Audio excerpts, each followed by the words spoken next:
Guys, yung anak ko na scam ng ng 6,000 pesos pero sa dulo ng video ng ginawa ko guys, kasi nga in-interview kong anak ko, nandoon yun sa dulo kung kung ako nanggamit ba siya ng account o pasensya na doon sa ginamit ng account ng scammer na yun ha, kasi kailangan ko talaga ipakita ko ano yung detalye ng anak ko. Pasensya ka na kung sino ka man na ginamit yung account mo doon sa scammer na yon, pasensya ka na at nakukuhanan din kita ng video kasi nga yun ang pinakitang detalye ng anak ko. Kaya ayun lang guys, ipopost ko ito guys para lang sa para sa lahat ng sa lahat ng nakakaawa yung anak ko. Ipon ng ipon yun, ilang buwan na inipon para makabili siya ng cellphone ng gusto niya, tapos ganun lang nangyayari sa mga masasamang tao. Ito yung mismong account ng Na-scam siya guys, oh. Ayan yung babae na yan. Ayan yung babae na yan. Ayan. Mag-ingat kayo dyan guys. Paanong details ang pinag-ano nyo? O, ayan yan sa babae na yan. Paanong nyo?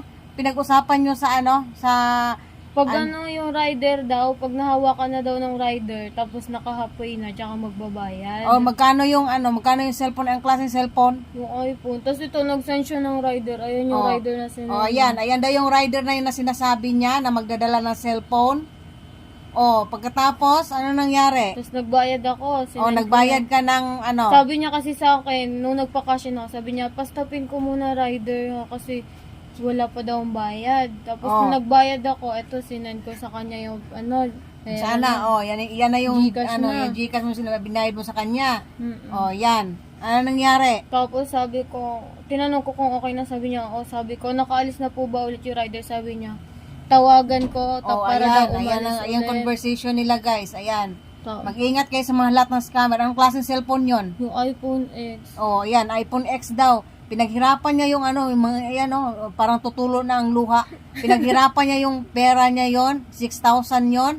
Ang kakapal naman ng mukha ng scammer na yun. Kababa, kaganda-ganda mo, pati nga ako mukha. Kaganda-ganda mo pa, lintik na.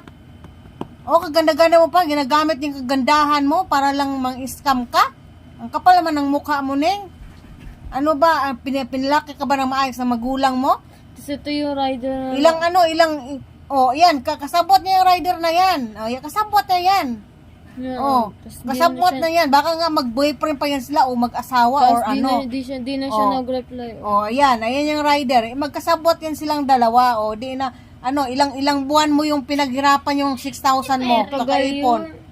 Lahat ng barya ko kinuha ko doon. Yun, mga barya-barya niya yun nakagabi na pati yung baon ko kanina kasama sa yan, mga barya yun na iniipon niya na kagabi nagbibilang siya. Nagsabi siya sa akin na, "Mami, nagbibilang ako."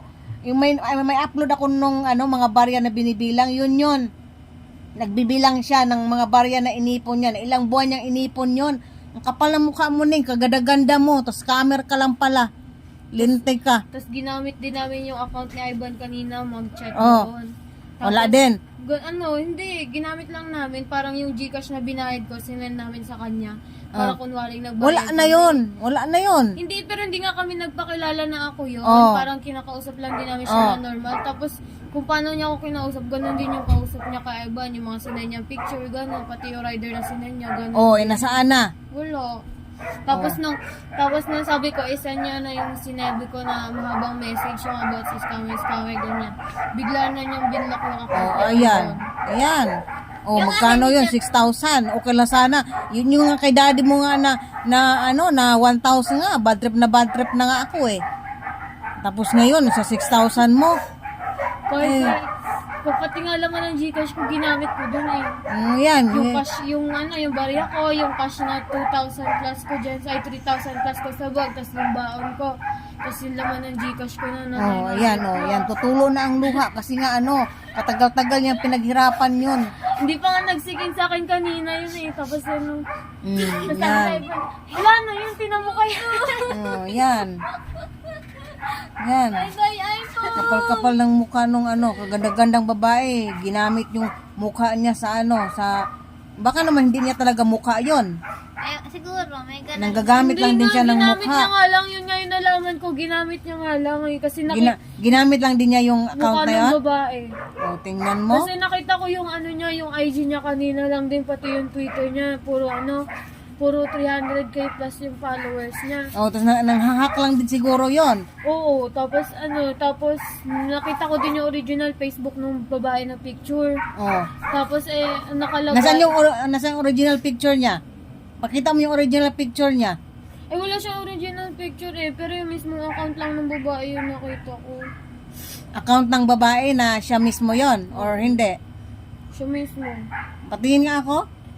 Yung babaeng ginamitan niya ng picture. Babaeng gamitan niya ng picture. Wag mo na ano yan. Ginamitan niya picture. Tapos nakita ko lang din dito sa post nito na babae yung account nga ng scammer na babae na yun.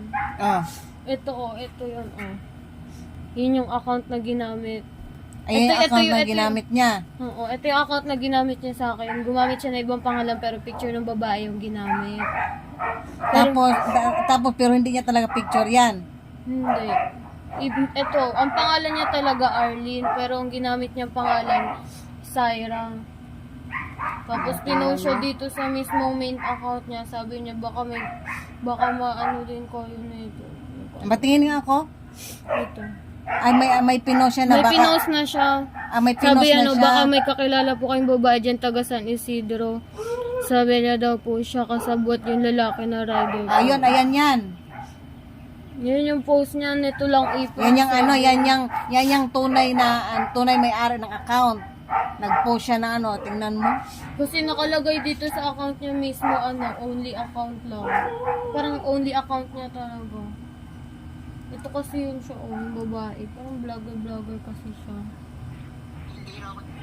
Sino yung babae na yun? Yung nag-scam sa'yo o yung yung babae na ginamit niya, vlogger? Ay, sus ko, yan ang mahirap eh. Yung babaeng vlogger ginamit niya. Dapat kasi. Ito. Yan. Yan, cellphone, 6,000. Yan, 6,000 ang pinag-ipunan niya. Ang rider Yan. kasabwat. Pati rider, pinakita yung mukha ng rider din, Yan daw yung may dala ng cellphone. Yan. Hindi mo na makilala. Kaya nga eh. Tapos ang nila, hapoy-hapoy daw. Sabi ko kasi, huwag kayong maniwala sa mga ganun-ganon. Maniwala kayo pag abutan. Yan ang tandaan nyo. Sabi niya kasi nun, Meron mang Lumaban ka ng... meron man mga totoo na gumagawa ng tunay talaga, pero mas marami pa rin talaga gumagawa ng kalukuhan. Kaya pag ganun talaga, kung meet up man, abutan kayo ng pera at saka items. Hindi yung hapu-hapu tapos iaabot-abot nako. Magwag kayo magtiwala niyan. Tapos kanina, tinanong ko pa siya, sabi ko kung pwede ba ulit makita yung picture. Wala na yon, hindi mo na. Pinakita niya pa Pinakita sa akin. niya pa rin. Kasi nga scammer nga siya. Magpapatunay siya talaga hanggang tingnan mo binlock ka na. May